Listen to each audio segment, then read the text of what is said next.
오늘 본문 앞에 베드로후서 1장 12절로 15절에서는 베드로 사도가 자신이 하나님 앞에 가게 될 날이 임박했다는 것을 알고 성도들을 향해 너희가 진리를 알고 있고 진리 가운데 서 있지만 내가 너희에게 진리를 가르치고 또 가르쳐서 어느 때든지 진리가 너희에게 항상 생각나게 하려고 한다. 이런 말씀을 베드로후서 1장 12절에서 15절을 통하여 했었습니다. 그리고 이어지는 베드로후서 1장 16절에서 21절에서는 그렇다면 진리가 정말 진리인 증거가 무엇인가? 진리가 진리인 증거 두 가지를 말씀해 주셨는데 먼저는 사도들의 증언이기 때문입니다. 베드로 사도만이 아니라 가룟 유다를 제외한 예수님의 모든 제자들이 자신들이 직접 보고 직접 듣고 직접 경험했던 내용들을 증언하고 있기 때문에 다른 사람도 아닌 예수님 곁에 있었던 사도들이 생명을 다 바치면서 증언하고 있기 때문에 너희가 받은 진리는 진리임에 분명한 것이다. 다음으로 베드로 사도가 또 말씀한 것은 더 확실한 예언이 있다. 더 확실한 예언이 있다. 사도들이 생명을 바쳐 증언했던 그 증언보다 더 확실한 예언이 있다. 더 확실한 예언은 기록된 성경 말씀이라고 했습니다. 기록된 성경 말씀은 성령의 감동으로 쓰인 하나님의 말씀이기 때문에 인간의 다른 어떤 증언보다 더 확실한 것입니다. 그러므로 오늘날 우리들이 사도들을 통해 증언케 하신 진리, 무엇보다 기록된 말씀을 통해 우리에게 더 확실하게 주신 진리, 이 진리를 확신 있게 믿고 진리 가운데 굳게 서야 되는 것입니다. 그런데 이 일을 방해하는 자들이 있습니다. 누가 방해를 하는 것인가? 거짓 선지자들, 거짓 선생들이 이 일을 방해합니다. 특별히 베드로 사도 당시 밖에서는 네로 황제의 기독교 박해가 점점 더 거세지고 있는 마당에 교회 내부에서는 거짓 선지자들, 거짓 선생들이 계속해서 일어나서 성도들을 미혹하고 진리에서 벗어나게 만들고 있었습니다. 그래서 베드로 사도가 베드로후서 2장 전체를 다 할애해서 거짓 선지자들, 거짓 선생들을 강력하게 경계하고 있는 것입니다. 오늘 이 시간은 1절로 3절까지만 보겠는데 거짓 선지자들, 거짓 선생들의 특징이 무엇인가? 이들의 특징에 대해서 오늘 본문이 말씀해 주고 있습니다. 이 시간 말씀을 통해서 이들의 특징을 우리들도 바로 알고 그래서 미혹되지 말고 바른 진리의 말씀 위에 더욱 견고히 설 수 있는 우리들이 다 되어야 하겠습니다. 먼저 본문 1절을 같이 한번 읽어보겠습니다. 그러나 백성 가운데 또한 거짓 선지자들이 일어났었나니 이와 같이 너희 중에도 거짓 선생들이 있으리라. 그들은 멸망하게 할 이단을 가만히 끌어들여 자기들을 사신 주를 부인하고 임박한 멸망을 스스로 취하는 자들이라.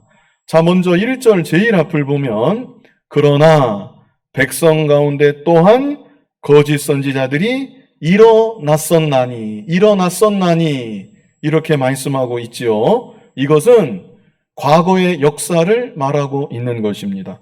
과거로부터 이스라엘 백성들 가운데는 거짓 선지자들이 항상 있어 왔다. 이것이 바로 역사이다. 이것을 말씀하고 있는 것입니다.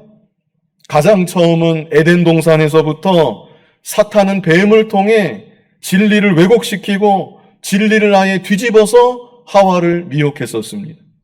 하나님은 분명 아담에게 선악을 알게 하는 나무의 열매는 먹지 말라. 네가 먹는 날에는 반드시 죽을 것이다.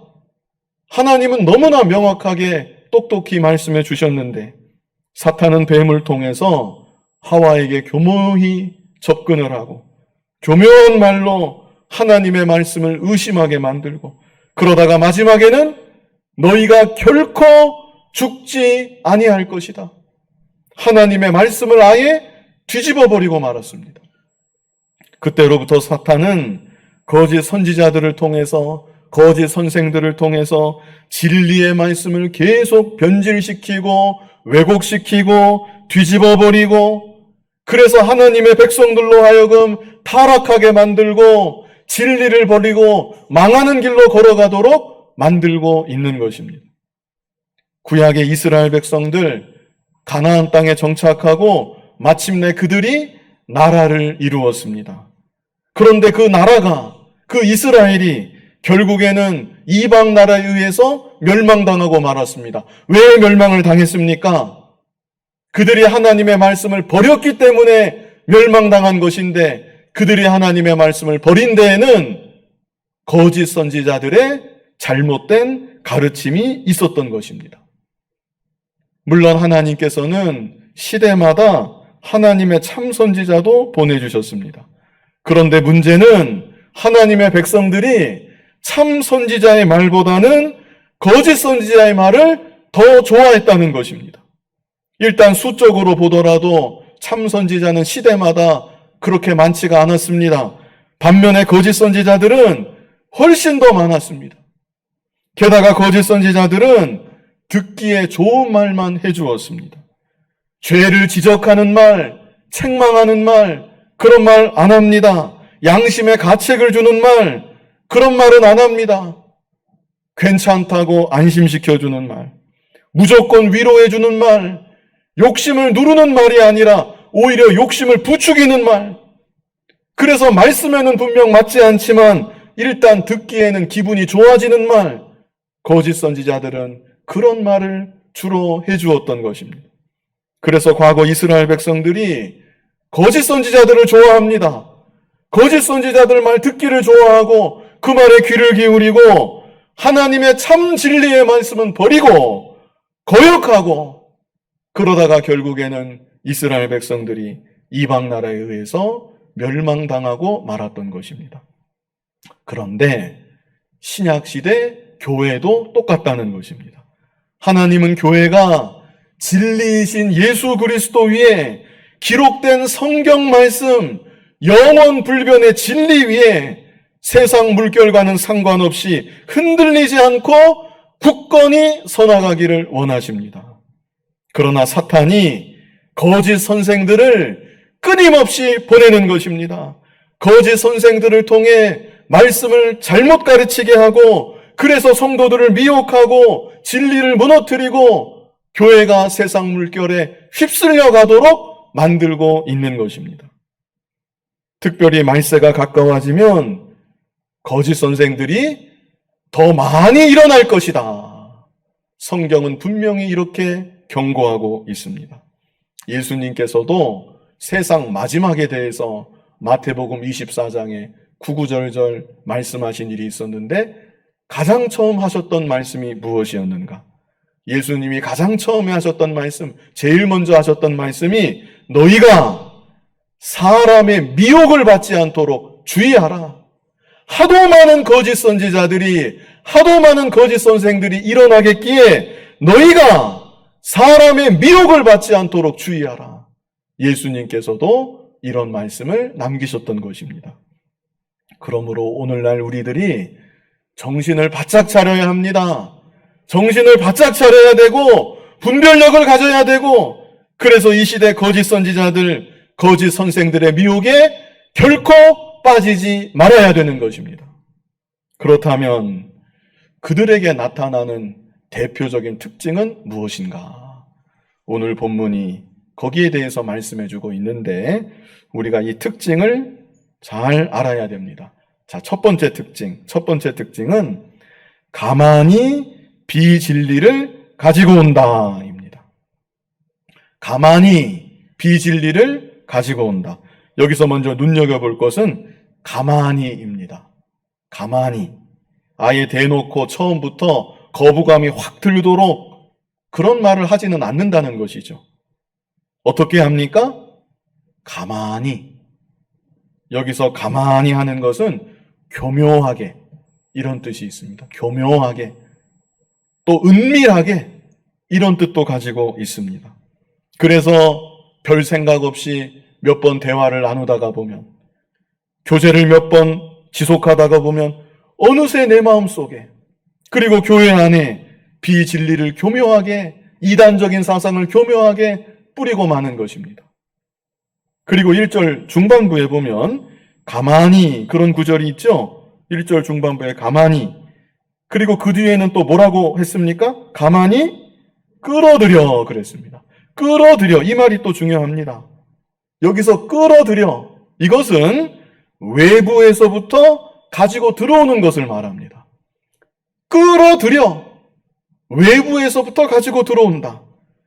성경 말씀 가지고 하는 것 같은데 이단도 그렇게 말합니다. 말씀만 전한다고, 신천지 말씀만 가르친다고, 성경 말씀만 가지고 하는 것 같은데 어느 순간 세상의 가치관, 이단적인 사상, 성경 밖의 여러 가지 논리들을 교묘하게 끌고 들어온다는 것입니다.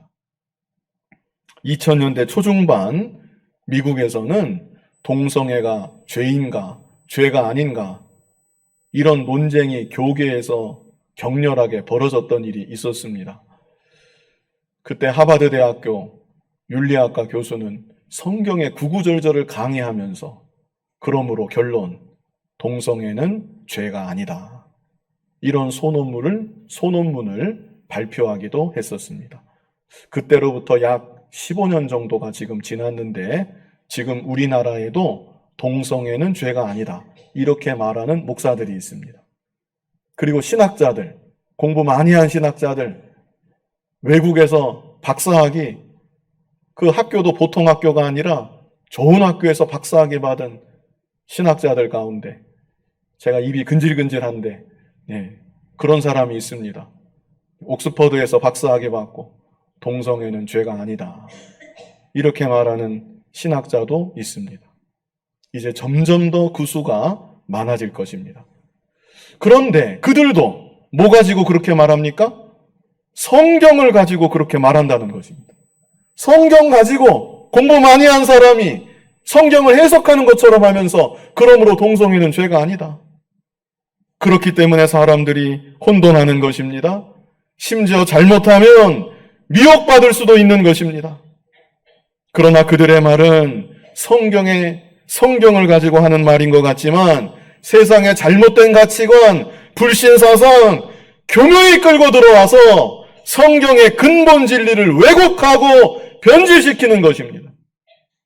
신천지 마찬가지입니다. 여호와의 증인 마찬가지입니다. 그들도 성경 말씀 가지고 말씀을 해석하고 말씀을 가르치지만 자기들만의 잘못된 생각을 교묘히 말씀 안에 끌고 들어와서 성경의 원뜻을 완전히 뒤집어 놓고 마는 것입니다. 그런데 처음부터 그렇게 잘못된 것이 명백하게 드러난다면 속을 사람이 한 사람도 없겠는데 처음에는 호감이 가게끔 말합니다. 대중적으로 들을 때 호감이 가게끔, 공감이 되게끔 말을 한다는 것입니다. 진실되게 해석을 하는 것처럼 성경을 해석하기 때문에 많은 사람들이 속고마는 것입니다. 가만히 끌어들여, 이 구절처럼 어느 순간 잘못된 비진리, 이단사상 교묘히 끌어들여서 진리를 왜곡시키고 변질시키고 마는 것입니다. 고린도후서 11장 14절 우리 같이 한번 읽어보겠습니다.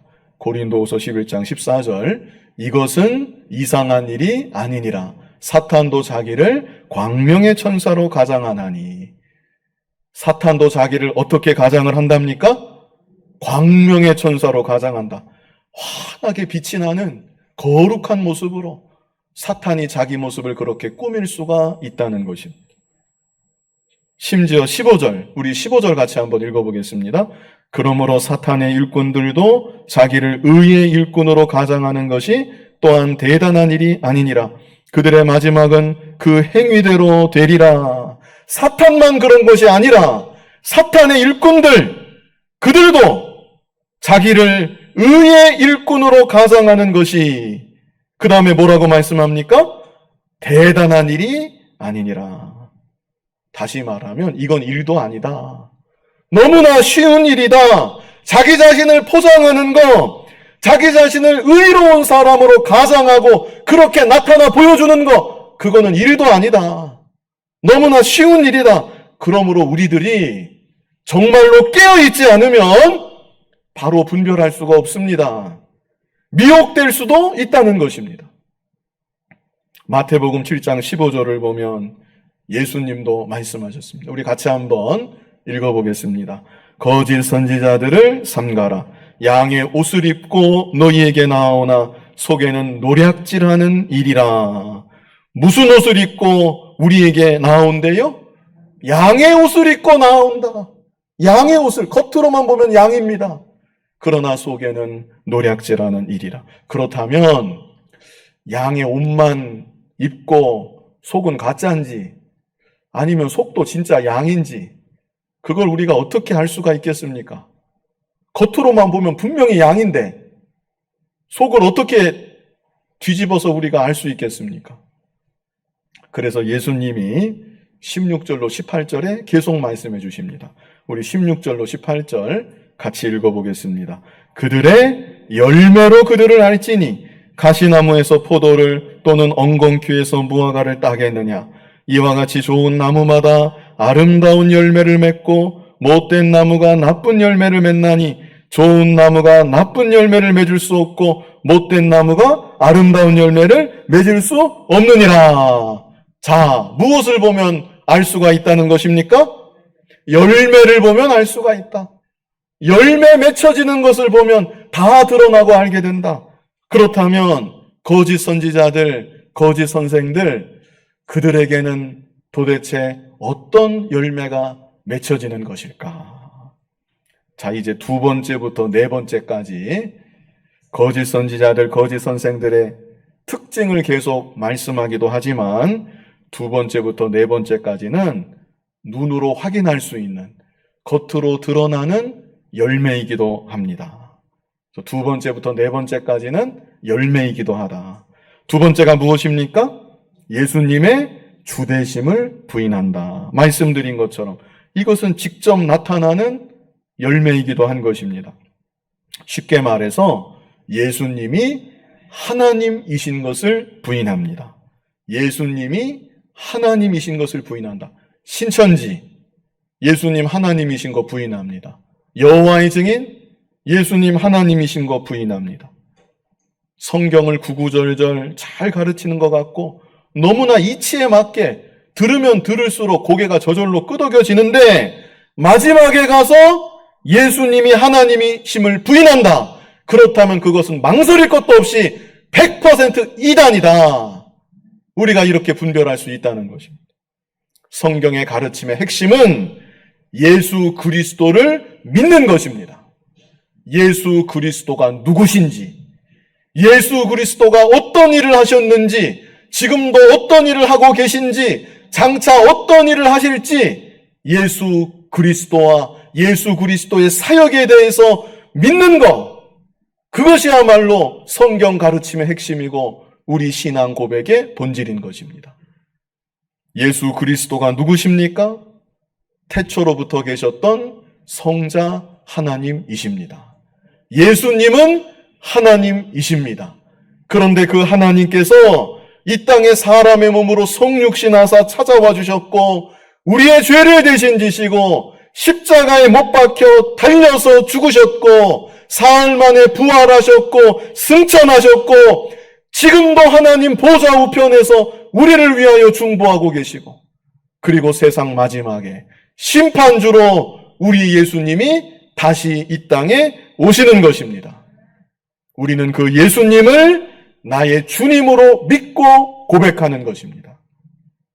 사도들도 3년 반 동안 그들이 직접 보고 직접 듣고 직접 경험했던 예수님에 대해서 그분은 하나님이십니다. 십자가에 못 박혀 죽으셨지만 사흘 만에 부활하셨고 승천하사 이제도 살아계시는 우리의 주님이십니다. 이 사실을 죽기까지 증언하였던 것입니다. 나를 위해 십자가에 못 박혀 죽으시고 사흘 만에 부활하시고 이제도 살아계신 예수님, 세상 마지막에 다시 오실 예수님, 이 예수님을 나의 구주로 흔들림 없이 믿고 고백하며 일생 살아가는 여러분이 다 되시기를 바랍니다. 한 가지만 더 추가로 말씀드리면, 거짓 선생들은 이렇게 예수님의 주되심을 부인하기 때문에 자기 자신을 나타내는 것을 좋아합니다. 이것은 필연적인 결과입니다. 주가 없기 때문에 자기가 주인이 되어서 자기를 나타내는 것을 좋아하고 자기를 드러내는 것을 좋아합니다. 그러므로 성도들로 하여금 오직 주 대신 예수님을 바라보게 하고 주 대신 예수님만을 온전히 따라가게 하는 것이 아니라 자기를 바라보게 만들고 자기를 주목하게 만들고 자기를 따라가게 만든다면 그건 역시 거짓 선생과 같은 모습이다. 잘못된 모습이다. 우리가 이렇게 분별할 수 있어야 됩니다. 고린도전서 10장 31절에 뭐라고 말씀했습니까? 그런즉 너희가 먹든지 마시든지 무엇을 하든지 다 어떻게 해요? 하나님의 영광을 위하여 하라. 이 말씀 그대로 하나님의 자녀된 우리들은 무슨 일을 하든지 다 하나님의 영광을 위해서 해야 됩니다. 그렇다면 교회 섬기는 일은 어떻습니까? 교회 섬기는 일, 교회를 받들어 나아가는 일, 믿는 일, 목양하는 일, 그 일이야말로 하나님께 온전히 영광 돌려야 함은 너무나도 당연한 것입니다. 그러므로 참된 하나님의 일꾼은 세례 요한과 같이 그는 흥하여야 하겠고 나는 쇠하여야 하리라. 나는 광야에 외치는 자의 소리로라. 오직 예수 그리스도만을 나타내는 것입니다. 예수 그리스도만을 드러내고 복음만을 드러내는 것입니다. 그리고 자기 자신은 사라지는 것이고 모든 영광을 오직 하나님께만 돌려야 마땅한 것입니다. 그런데 자기 자신을 자꾸 드러내려고 한다. 자기가 자꾸 주목받으려고 한다. 자기가 영광을 받으려고 한다. 그렇다면 그것은 열매를 볼 때 거짓 선생과도 같은 모습이다. 잘못된 모습이다. 우리가 분별해야 되는 것입니다. 세 번째, 거짓 선지자들의 거짓 선생들 특징이 또 무엇인가? 호색한다. 역시 열매로 나타나는 확인할 수 있는 부분이지요. 호색한다. 본문 2절을 같이 한번 읽어보겠습니다. 여럿이 그들의 호색하는 것을 따르리니 이로 말미암아 진리의 도가 비방을 받을 것이요. 자, 우리말은 성적인 뉘앙스가 강한 단어로 번역을 했는데요. 사실 여기서 호색이라는 말의 원뜻은 상당히 포괄적입니다. 포괄적인 뜻을 갖고 있는 단어가 여기 쓰입니다. 육신적인 것을 두루 일컫는 단어입니다. 그래서 부도덕한 것, 기본적인 윤리도덕에 어긋나는 모든 것, 그것을 포괄하는 단어가 사용되고 있는 것입니다. 그런데 거짓 선생들은 부도덕한 말, 누가 듣더라도 윤리도덕에 어긋나는 말, 그런 말을 거침없이 하고 그런 말을 통해서 사람들을 실제 이끌기도 합니다. 쉬운 예로 강단에서 욕을 하는 것입니다. 강단에서 욕을 하면 성도들이 싫어할 것 같은데 꼭 그렇지만도 않습니다. 왜 그럴까? 평상시 욕하고 싶은 죄성이 있기 때문에 강단에서 시원하게 욕을 해주면 거기에서 대리만족을 느끼는 것입니다. 자신의 죄성을 간접적으로나마 발산하고 거기에서 쾌감을 느끼게 되는 것입니다. 그래서 욕만 하는 것이 아니라 심지어 음란한 말도 합니다. 저속한 말, 상스러운 말 다 합니다. 그런 말들을 통해서 사람들의 이목을 끌고 사람들의 죄성을 발산시켜주고 통쾌함도 느끼게 해주고 그런 식으로 사람들을 끌고 가는 일이 있다는 것입니다. 그러나 2절 후반절을 보면 뭐라고 말씀했습니까? 이로 말미암아 진리의 도가 비방을 받을 것이요. 세상 사람들도 비방한다는 것입니다. 복음을 모르는 세상 사람들도 아니 강단에서 저런 말도 하나? 그리고 세상 사람들도 비방을 합니다. 하나님 말씀 전한다고 하면서 상스러운 말, 음란한 말, 저속한 말, 온갖 비속어가 난무하니까 진리의 도 자체가 비방을 받게 된다. 이렇게 말씀하고 있습니다. 더구나 강단은 하나님의 말씀을 대언하는 거룩한 장소입니다. 그러므로 강단에 서는 자는 내가 혹이라도 말씀을 잘못 전달하지는 않을까 두렵고 떨리는 마음으로 서야 되는 것입니다. 자기가 먼저 회개하는 마음으로 오늘도 부족한 종이 하나님의 말씀을 대언합니다. 불쌍히 여겨 주시옵소서. 이런 중심으로 그 자리에 서게 되는 것입니다. 말씀을 전할 때에도 그런 중심으로 전하는 것이고, 말씀을 전한 후에도 하나님, 혹 제가 잘못 전하지는 않았는지 모르겠습니다. 저의 잘못된 생각, 부족한 믿음으로 말씀을 곡해 있는지 모르겠습니다. 또다시 자기 자신을 돌아보는 것이고, 그저 진리의 말씀만이 남게 하여 주시옵소서. 간절히 기도하게 되는 것입니다. 그런데 그런 중심 없이 즉흥적이고 감정적이고 세속적인 말들, 심지어 음란한 말, 온갖 저속한 말, 그런 말들로 강단을 채운다면 이후 여하를 불문하고 그것은 참된 말씀의 종으로서의 바른 모습이 결코 아니다. 이렇게 분별해야 되는 것입니다. 그 외에도 거짓 선생들은 실제로 부도덕한 열매를 행위로도 맺히는 경우가 많습니다. 그러므로 아무리 말씀을 잘 가르쳐도, 아무리 은혜를 끼쳐도 가령 음란의 열매가 있다, 음란함의 열매가 나타난다, 사회 상식으로도 받아들일 수 없는 비도덕적인 열매가 나타난다, 그렇다면 분별할 수 있어야 된다는 것입니다. 하나님의 나라는 의의 나라입니다. 불의한 것이 조금도 들어올 수 없는 그 세계, 그 세계가 하나님의 세계고 하나님의 나라인 것입니다. 베드로후서 3장 13절을 보면 뭐라고 말씀했습니까?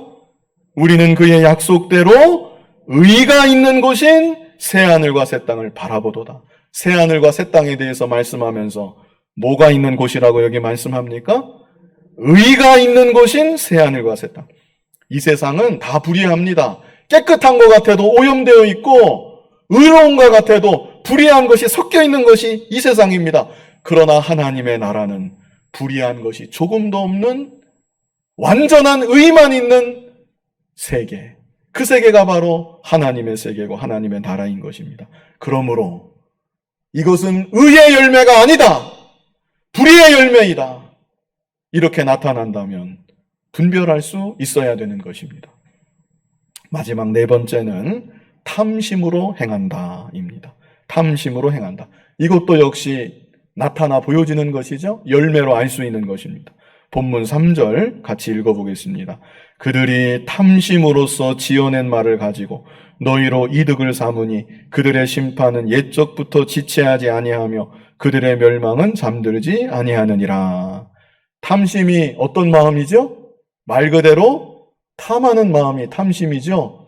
우리가 더 자주 쓰는 말로 바꾸면 욕심, 욕심이라고도 우리가 이해할 수 있겠습니다. 사실 욕심은 이 세상 사람들이 세상을 살아가는 중요한 동력이기도 합니다. 남들보다 더 많이 갖고 싶어서, 남들보다 세상 것을 더 많이 움켜쥐고 더 많이 누리고 싶어서 공부도 하고 일도 하고 열심히 살아가는 것입니다. 그게 바로 이 세상의 모습이라는 것입니다. 그러나 세상은 그렇다 해도 하나님의 일을 하는 하나님의 일꾼이 탐심으로 그 일을 한다. 자기 욕심을 만족시키기 위해서 하나님의 일을 한다. 그렇다면 그것은 거짓 선생들의 모습이고 멸망받을 죄이다. 이것을 3절이 우리에게 알게 하여 줍니다. 3절 상반절만 먼저 보면 그들이 탐심으로 지어낸 말을 가지고 너희로 이득을 삼으니, 탐심 때문에 말을 지어냅니다. 가령 지금 당신 내 말대로 하지 않으면 저주받을 것입니다. 이게 바로 지어내는 말입니다. 내 말대로 안 하면 저주받습니다. 당신 나를 그 정도로 대접하는 게 아니라 극진히 나를 대접하고 모셔야 당신이 복을 받습니다. 당신 자녀들도 있지 않습니까? 나를 극진히 모시고 대접해야 당신 자녀들이 잘 됩니다. 이렇게 지어낸 말로 성도들을 속이고 자기의 이익을 추구한다는 것입니다. 그리고 이런 자들에 대해서 그들의 심판은 옛적부터 지체하지 아니하며 그들의 멸망은 잠들지 아니하느니라. 탐심으로 하나님의 일을 하는 것, 그것은 멸망받을 죄이다. 이것을 또한 알게 하여 줍니다. 참된 말씀의 종 하나님의 일꾼은 하나님의 일을 자기 욕심 채우는 수단으로 사용하지 않습니다. 그래도 인간인지라 자기 안에 욕심이 있다는 것이 느껴지면 작은 욕심이라 할지라도 하나님 앞에서 철저히 회개하는 것이고 그 욕심마저 버리고자 해야 그것이 참된 일꾼의 바른 모습이라고 하겠습니다. 그러나 거짓 선생들은 아예 탐심이 동력입니다. 탐심이 동력이 되어서 하나님의 일을 하는 것입니다. 탐심이 동력이 되어서 하나님의 말씀도 자기 마음대로 아전인수격으로 해석하고 성도들을 이용해서 자기 욕심을 채우고 자기 이익을 추구하는 것입니다. 그러므로 우리는 바르게 분별할 수 있어야 됩니다. 그리고 더 나아가서 내 자신도 탐심이 동력이 되어서 믿는 일을 해서는 안 된다는 것입니다. 그 무당 섬기는 사람들 있죠. 무당 섬기는 사람들 보면 열과성을 다합니다. 손바닥을 비비면서 기도하는 거 보면 저보다 더 간절히 기도하기가 쉽지 않겠다. 이런 생각이 들 수도 있습니다. 게다가 구술할 때 무당에게 돈을 바칩니다. 한 얼마쯤 바칠까요? 잘 모르긴 몰라도 성도들이 하나님 은혜에 감사해서 감사원금 바치는 것보다 어쩌면 더 많은 금액을 무당에게 바칠지 모릅니다. 무당이 부적을 하나 써서 줬다. 당신 이거 가지고 다니면 화를 안 당할 겁니다. 이거 없으면 화를 당합니다. 무당이 부적을 하나 써서 주었다. 그러면 그 부적을 어떻게 간수할까요? 어쩌면 성도들이 성경책을 간수하는 것보다, 성경책을 귀하게 여기는 것보다 무당 섬기는 사람들이 무당이 써준 부적을 더 귀하게 여기고 더 잘 간수할지 모르겠습니다. 그러나 중요한 것은 무당을 잘 섬기는 그들을 보고 불신세상도 그들을 신앙인이라고는 말하지 않는다는 것입니다. 그 이유가 무엇일까요? 무당을 섬기는 사람은 그 근본 동기가 자기 탐심에 있기 때문입니다. 탐심을 추구하는 종교, 자기 탐심을 만족시켜주는 종교, 그것은 세상 사람들이 볼 때에도 미신이지 참된 종교일 수는 없다는 것입니다. 그렇다면 우리들은 무엇을 위해서 하나님을 믿고 무엇을 위해서 하나님을 섬겨야 되겠습니까? 앞에서도 말씀드렸지만 하나님의 무엇을 위해? 하나님의 영광을 위해. 그런즉 너희가 먹든지 마시든지 무엇을 하든지 다 하나님의 영광을 위하여 하라. 우리는 하나님의 영광을 위해서 하나님을 믿고 하나님을 섬기는 것입니다. 그리고 우리 교회 표처럼 표 새로 해서 여기 달아놓았는데 우리 교회 표가 무엇입니까? 예수님을 닮아가는 교회. 그 다음은 무엇입니까? 복음의 빛을 발하는 교회. 이것이 우리의 소망이 되어야 합니다. 이것이 우리의 동기가 되고 이것이 우리의 동력이 되어서 내가 예수님을 점점 닮아가야 되겠다. 그 목적을 가지고 믿는 일을 하는 것이고, 그래서 잠시 잠깐 이 세상 사는 동안에 나를 통하여서 복음의 빛이 좀 더 바래지면 얼마나 좋을까? 이것이 소망이 되고 동기가 되고 목적이 되고 동력이 되어서 하나님을 더욱 잘 믿고 섬기는 그런 우리들이 되어야 하는 것입니다. 이 시간 거짓 선생들을 주의하라, 이런 제목으로 말씀을 증거했습니다. 특별히 오늘 본문에는 거짓 선지자들, 선생들 특징에 대해서 우리에게 말씀해 주셨는데, 특징 4가지, 이 4가지 제목만 우리 같이 한번 다시 보겠습니다. 특징 첫 번째는 무엇입니까? 가만히 빚을 일을 가지고 온다. 이것은 부지불식간에 가만히 가지고 오니까, 교묘하게 가지고 오니까 혹 모를 수도 있습니다. 우리가 분별을 잘 못할 수도 있습니다. 그러나 이제 두 번째부터 네 번째까지는 눈에 보이는 열매라고 했죠? 두 번째 특징은 무엇입니까? 예수님의 주되심을 부인한다. 세 번째는 무엇입니까? 호색한다. 부도덕한 것, 기본적인 윤리도덕에서 어긋나는 모든 것을 포괄한다고 했습니다. 네 번째는 무엇입니까? 탐심으로 행한다. 이게 동력이라는 겁니다. 우리가 욕심을 다 제어해버린다는 것은 쉽지 않지만 탐심이 동력이 되어서 행한다. 이건 거짓 선생들의 특징이라는 것입니다. 마지막 때 바른 분별력을 가지고 미혹되지 말고 진리의 말씀 위에 더욱 견고히 서서 믿음의 정로로만 나아가는 우리들 모두가 될 수 있기를 간절히 바랍니다.